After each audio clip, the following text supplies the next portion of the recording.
This is why we must repeatedly inculcate the maxim, when you hear hoofbeats in the distance, think, aha, horses, not aha, unicorns. Thou shalt hallucinate.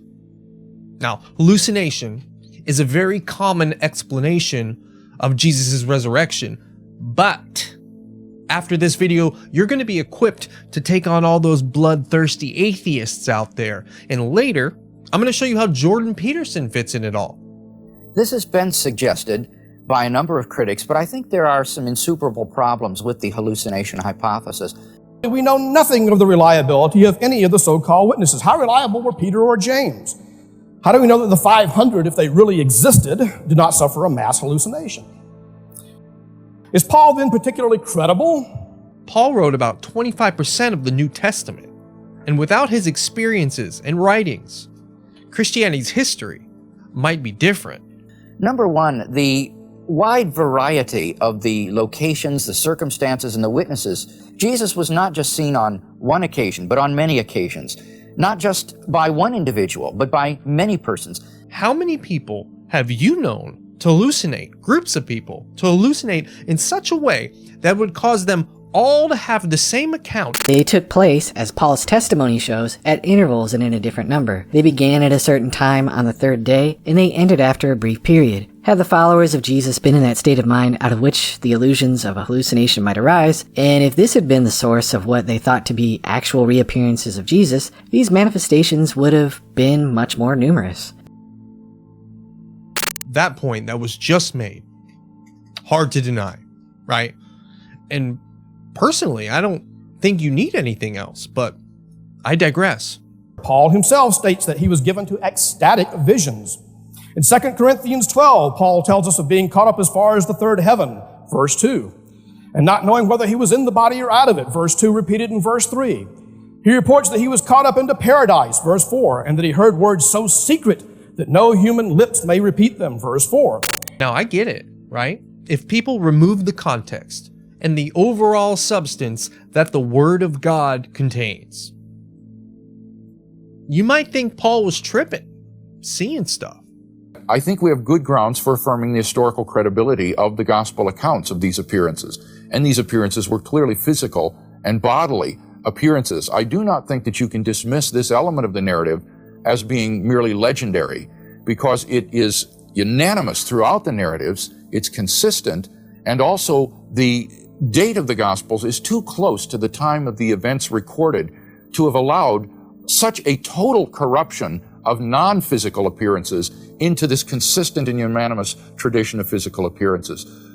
Many people, at different intervals, saw Jesus resurrected.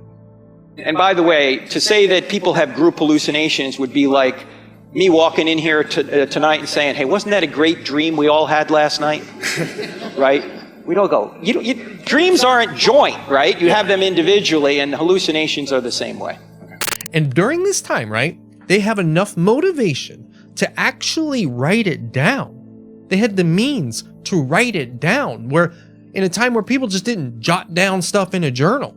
I do not deny that the disciples had an experience which they interpreted, which they took as being an appearance of Jesus. I think they probably did. Well, how do we account for that? How can we say that they could possibly have had such an experience? Well, once again, he far too quickly and dismissively disregards the explanation of hallucinations. All four Gospels, Matthew, Mark, Luke, and John, in the New Testament, include accounts of the resurrection. You see, the Jewish concept of resurrection differed from the resurrection of Jesus in that the Jewish conception was always a resurrection after the end of the world, at the end of history, and it was always a general resurrection of all the people, never of an isolated individual. But in Jesus' case, you had the resurrection of an isolated individual within history, something which was simply unknown in Judaism. The people during that time, I'd say they were a pretty rigid bunch of people, right? Squares, some people would call them. And to have such a radical change to what they're expecting during that time, it's a big deal, I think. Hallucinations are pretty rare. I tell you the conditions under which they occur. bodily deprivation or when someone's taking drugs. And these aren't the conditions of the disciples. So he says, no group hallucinations, but 10 or 20 people are having their own hallucinations without medical warrant. But he's going to have everybody having them. I think I just think it's a real issue. What causes hallucination? Well, the Encyclopedia of Psychology that I was reading says extreme depression, an extreme experience of loss, of alienation. Surely the disciples, after the death of their leader, as Dr. Craig said, would have been experiencing precisely those severe psychological symptoms that would induce such hallucinations. I know about the drugs part, believe me when I say I do, but all these people either malnourished or depressed? All of them? Really? Certain Old Testament figures, such as Enoch and Elijah, did not physically die, but were assumed directly into heaven. And this category could be applied to recently deceased persons as well as living ones. So that had the disciples seen hallucinations of Jesus, they would have seen hallucinations of Jesus glorified in Abram's bosom or in paradise. This is where the souls of the righteous dead went to be with God when they died. And seeing hallucinations of Jesus glorified like this would at most have led the disciples to proclaim the assumption or the translation of Jesus into heaven, not his resurrection from the dead, which went decisively contrary to Jewish thinking in at least two fundamental respects. I think he's saying that if they did hallucinate, then the accounts written about would have been about Jesus being in heaven and not coming back to life. And then also N.T. Wright points out that given beliefs in the ancient world about the dead, I think he rightly says a vision of a dead person would not be taken by someone in the ancient world as evidence that the person was alive. It would be taken as evidence that the person was dead. Namely, you were seeing a vision of the dead person, and perhaps in Hades or something of that sort, an apparition, a ghost. That one is kind of like the last point made, but I actually think that one's a bit stronger when it's framed like that. If I came in and I told you that I saw a goat tied up outside, you'd say, well, that's possible. Maybe it was a fraternity boy prank. If I came in and said I saw a Tyrannosaurus Rex tied up outside, you'd say, poor Dr. Parsons. He's been standing in that Dallas sun too long. It's addled his brains. Now, I'd say that most of the people that claim that Jesus' resurrection was just imagined, right? They usually have this type of disposition, dismissive, unserious. The hallucination hypothesis says nothing to explain the fact of the empty tomb. You have to conjoin some additional independent hypothesis to the hallucination theory in order to explain the empty tomb. But the single hypothesis of Jesus' resurrection from the dead explains both the appearances and the empty tomb, and therefore has greater explanatory scope and simplicity, and is therefore the preferred explanation. And therefore, for reasons such as these, I think that the hallucination hypothesis is not the best explanation of the evidence. The dude should still be in the tomb if they hallucinated. You can't really leave that out.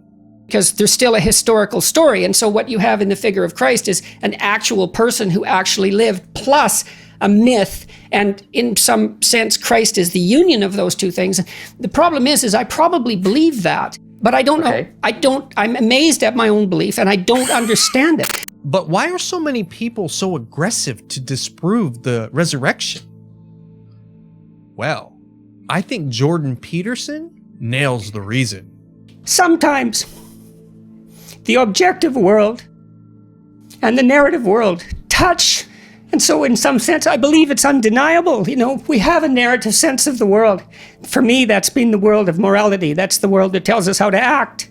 It's real. Like, we treat it like it's real. It's not the objective world. But the narrative and the objective world touch. And the ultimate example of that, in principle, is supposed to be Christ. That seems to me oddly plausible. And partly because it's too terrifying a reality to fully believe. I don't even know what would happen to you if you fully believed it. Jordan isn't alone here, right, babe? And it's a big step to believe that some guy was strung up on a cross, died, and then rose up. Who am I talking about? Jesus. The existence of our belief system, the Bible, Jesus, it terrifies people. It terrified me for a long time. I refused to believe it for a little while, but when I did, my life changed. And you should try it. Really? Yeah.